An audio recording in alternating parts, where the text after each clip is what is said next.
Portal de Convênios. Todas as notícias sobre convênios e outros acordos na administração pública. Olá, este é o podcast do Portal de Convênios, um resumo semanal das principais notícias do âmbito da administração pública para você se manter informado em poucos minutos. ProUni 2026, divulgado o resultado da segunda chamada. O Ministério da Educação divulgou na segunda-feira, 2 de março, o resultado da segunda chamada do processo seletivo para o primeiro semestre de 2026 do Programa Universidade para Todos, o ProUni, no Portal Único de Acesso ao Ensino Superior. Os estudantes pré-selecionados precisam entregar a documentação pertinente na instituição de educação superior em que foram selecionados para comprovar as informações prestadas em sua inscrição até o dia 13 de março. O candidato pode comparecer à instituição de educação superior ou encaminhar a documentação por meio eletrônico. Esta é a maior edição da história do ProUni, com a oferta de 594.519 bolsas, sendo 274.819 integrais, de 100%, e 319.700 parciais, de 50%. A instituição deverá disponibilizar em suas páginas na internet campo específico para o encaminhamento dos documentos. Caso não seja possível, deverá orientar colaboradores para receberem a documentação fisicamente nos locais de oferta do curso em que houver candidatos pré-selecionados nos horários de funcionamento da instituição. Todas as informações sobre as regras do processo seletivo estão no edital número 2 de 2026. Para participar da lista de espera do ProUni, o candidato deverá manifestar seu interesse por meio do portal Acesso Único nos dias 25 e 26 de março de 2026. A lista estará disponível na página do ProUni no mesmo portal a partir do dia 31 de março para consulta pelas instituições de educação superior e pelos candidatos. O Instituto Nacional de Estudos e Pesquisas Educacionais Anísio Teixeira, o INEP, disponibilizou na página do participante a declaração de atendimento às condições para a certificação de conclusão do ensino médio. O documento permitirá a pré-matrícula em instituições de educação superior de candidatos do ProUni, do Sistema de Seleção Unificado, o SISU, ou do Fundo de Financiamento Estudantil, o FIES, que além de alcançarem os critérios para certificação do ensino médio por meio do Enem, também se enquadrem nos pré-requisitos e prazos estabelecidos pelas instituições de ensino. Criado em 2004 e instituído pela Lei nº 11.096 de 2005, o Programa Universidade para Todos oferta bolsas de estudo integrais e parciais em cursos de graduação e sequenciais de formação específica em instituições de educação superior privadas. O programa ocorre 2 vezes ao ano e tem como público-alvo estudante brasileiro sem diploma de nível superior. Acesse o Portal Único de Acesso ao Ensino Superior do ProUni através do link disponível em portalconvenios.com. Senado analisa projeto que cria Fundo Nacional de Apoio ao Terceiro Setor. O Senado Federal pode votar ainda este ano o projeto que autoriza a criação do Fundo Nacional de Apoio ao Terceiro Setor. A iniciativa busca fortalecer instituições privadas sem fins lucrativos que prestam serviços públicos nas áreas de saúde, assistência social e educação. A proposta tem como objetivo aprimorar a gestão dessas entidades, garantindo mais transparência, eficiência e sustentabilidade às organizações sociais que atuam em parceria com o poder público. Mas como funcionará o fundo? O projeto prevê que os recursos do fundo sejam destinados ao fortalecimento institucional das entidades do terceiro setor. Entre as ações que poderão receber investimento estão aprimoramento das estruturas de governança institucional, capacitação de pessoal e profissionalização das entidades, implementação de sistemas de controle interno, gestão financeira e transparência e certificação em padrões de qualidade. Por outro lado, o texto estabelece restrições claras para o uso dos recursos. O dinheiro do fundo não poderá ser utilizado para a construção ou reforma de imóveis, pagamento de dívidas, atividades político-partidárias, eventos, festivais ou atividades não relacionadas ao fortalecimento institucional ou distribuição de lucros aos dirigentes. A proposta reforça o caráter técnico e estrutural do apoio financeiro, direcionando os investimentos exclusivamente à melhoria da gestão e da qualidade dos serviços prestados à população.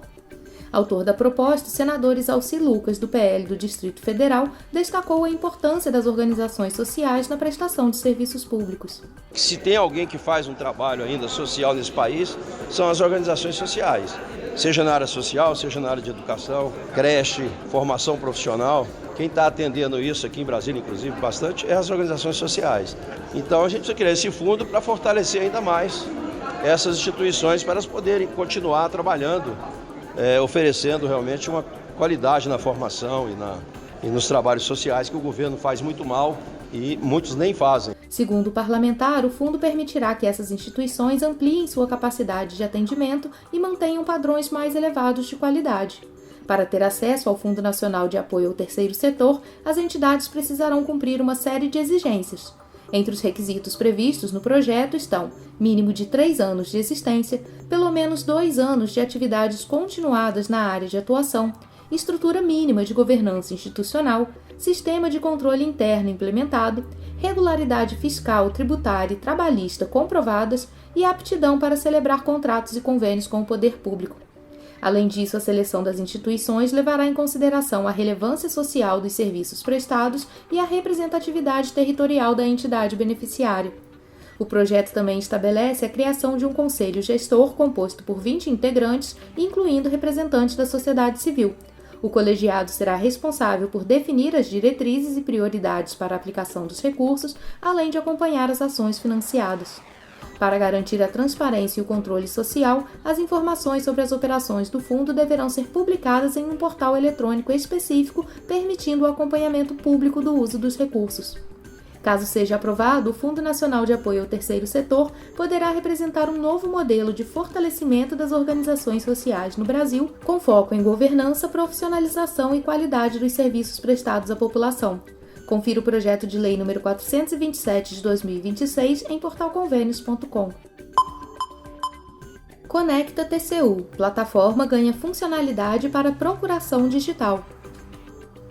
O Tribunal de Contas da União deu mais um passo na modernização de seus serviços ao lançar, dentro da plataforma Conecta TCU, uma funcionalidade que permite a geração de procurações digitais de forma totalmente integrada. A partir de agora, os advogados privados que representam pessoas físicas podem criar o documento diretamente no ambiente digital do TCU, sem a necessidade de recorrer a softwares externos ou realizar assinaturas manuais. A novidade elimina etapas intermediárias e o envio posterior de arquivos, centralizando todo o fluxo em um só lugar.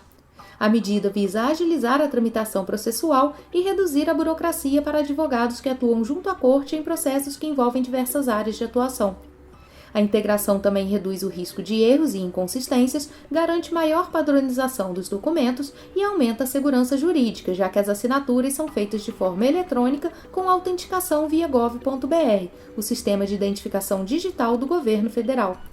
Nesta primeira fase, o serviço está disponível apenas para advogados que representam pessoas físicas. Quem atua em nome de pessoas jurídicas continua precisando enviar as procurações por upload, seguindo o modelo tradicional, seja pelo Conecta TCU ou pelo protocolo eletrônico. A rotina dos advogados públicos também permanece inalterada por enquanto. De acordo com o TCU, a estratégia de implementação gradual permitirá avaliar a performance da ferramenta antes de expandi-la para outros públicos e situações processuais. A expectativa do tribunal é que a nova funcionalidade reduza a carga administrativa, elimine retrabalho e acelere a formação dos autos processuais. Ao concentrar o procedimento em um ambiente controlado e padronizado, a Corte amplia sua eficiência operacional e proporciona economia de tempo tanto para os advogados quanto para as equipes internas.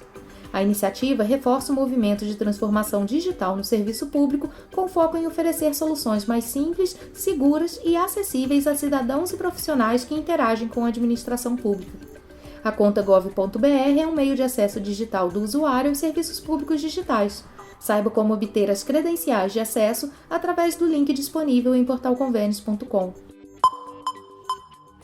Municípios ricos em royalties não convertem recursos em qualidade de vida. Apesar de receberem volumes significativos de recursos provenientes dos royalties do petróleo, alguns municípios brasileiros ainda não conseguem converter os recursos em um padrão de vida considerado satisfatório para seus moradores.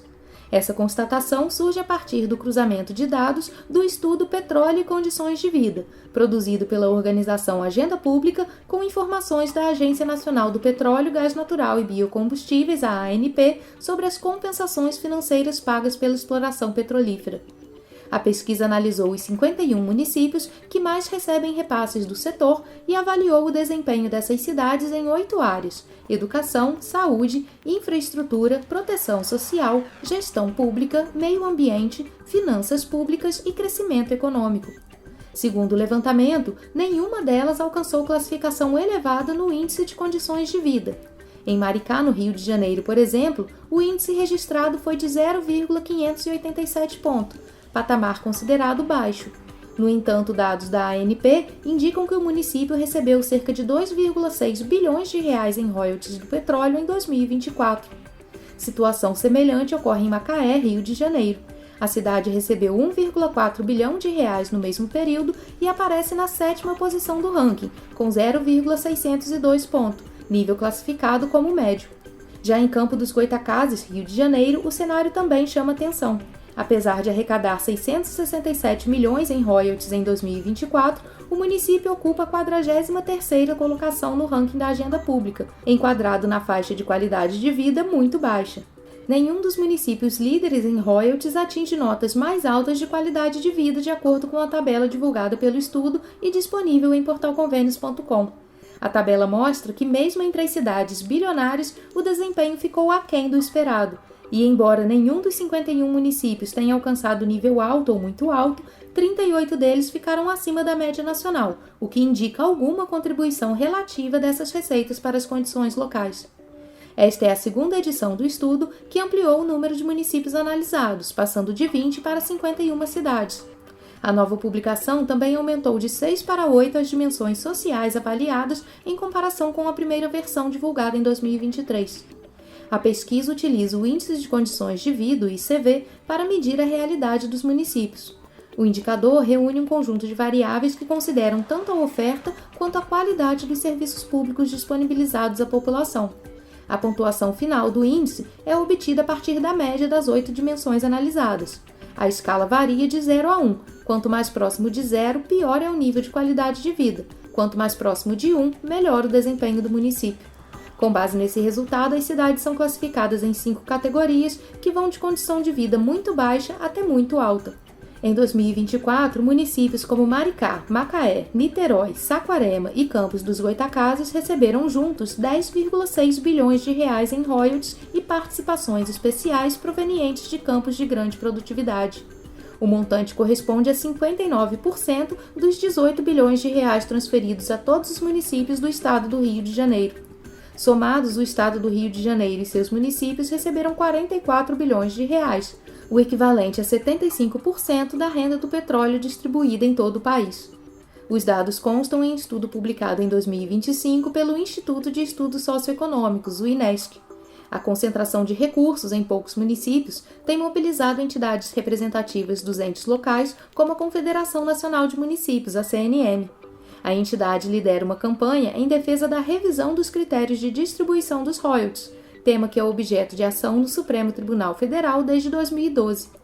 Em fevereiro, a CNM participou de reunião no Núcleo de Solução Consensual de Conflitos, o NUSOL, no STF, para tratar da tramitação da ação que discute os royalties do petróleo.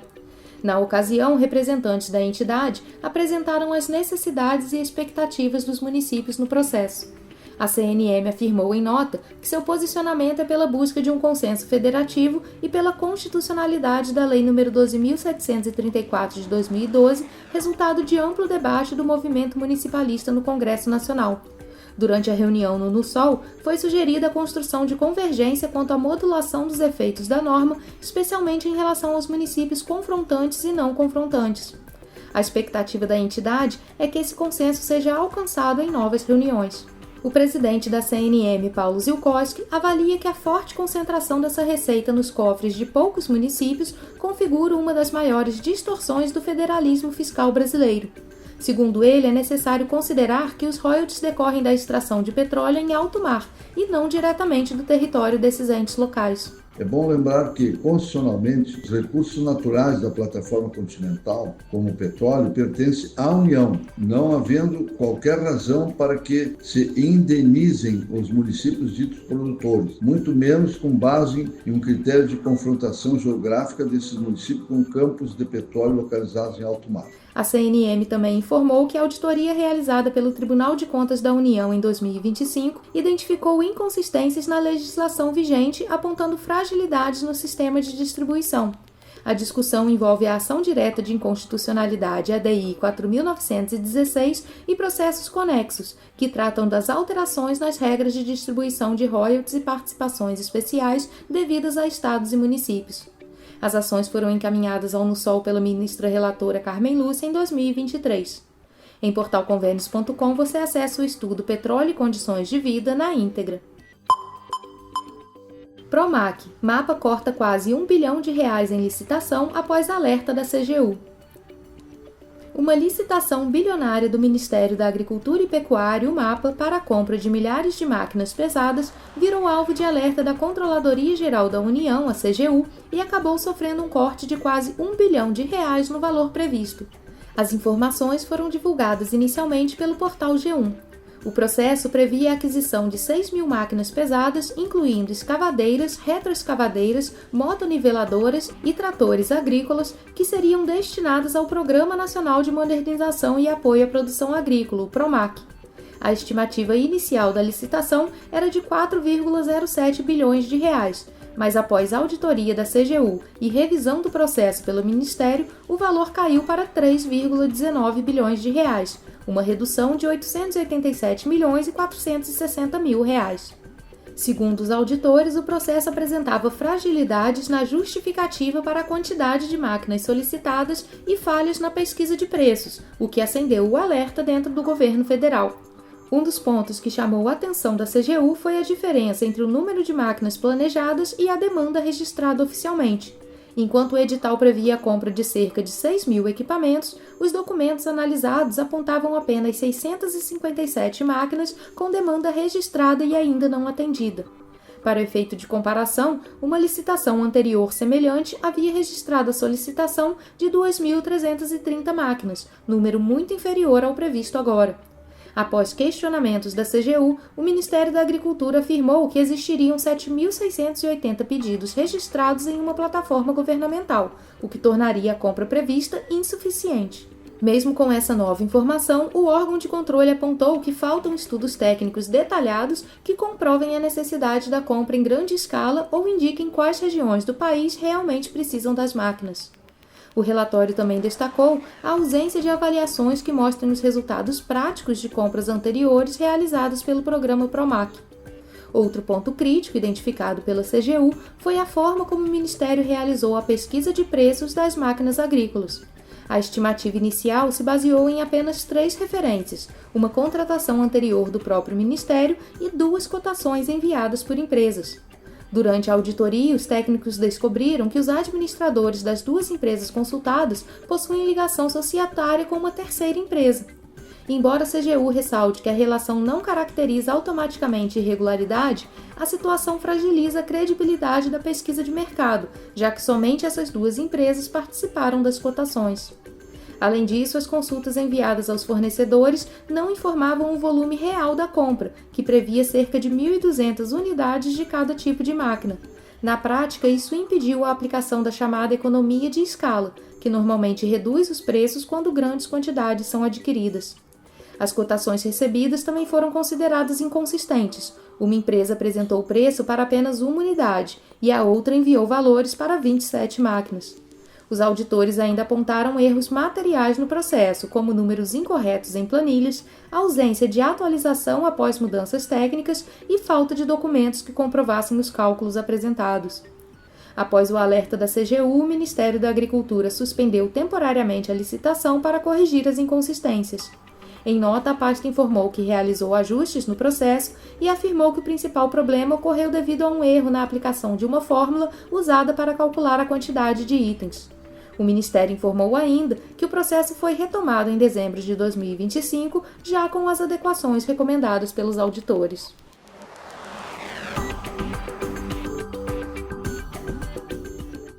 Você ouviu mais um podcast do Portal de Convênios, te atualizando sobre projetos, prazos e ações em administração pública. Continue se informando em nosso site portalconvenios.com. Até a próxima!